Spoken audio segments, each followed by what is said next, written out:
Bienvenidos a un nuevo video.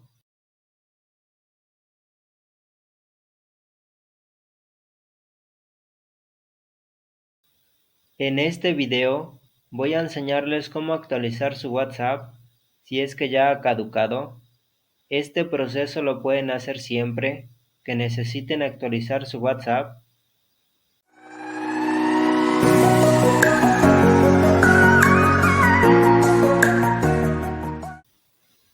Comenzamos activando el Wi-Fi.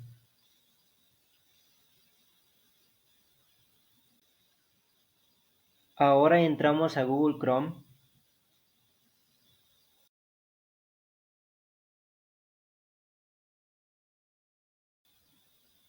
En el buscador ponemos lo siguiente: descargar WhatsApp Uptom, y le damos. En esta parte seleccionamos la primera opción que dice WhatsApp Messenger.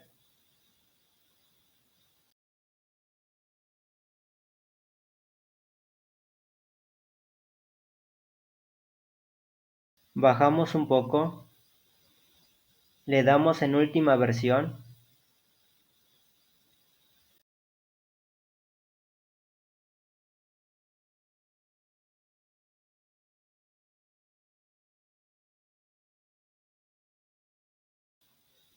Nuevamente bajamos.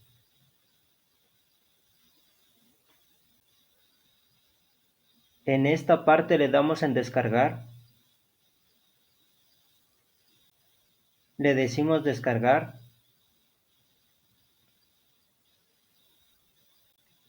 Esperamos a que descargue la actualización de WhatsApp. Listo, la actualización de nuestro WhatsApp ya se ha descargado. Ahora vamos a instalar la aplicación.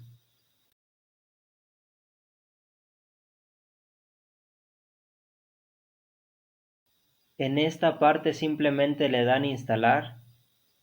No se borrarán sus mensajes, contactos, así que no se preocupen. Cuando acaben de instalar la actualización de WhatsApp que hemos descargado, entren normal a su WhatsApp, y si tenían una fecha de que caducaba pronto, ya habrá desaparecido.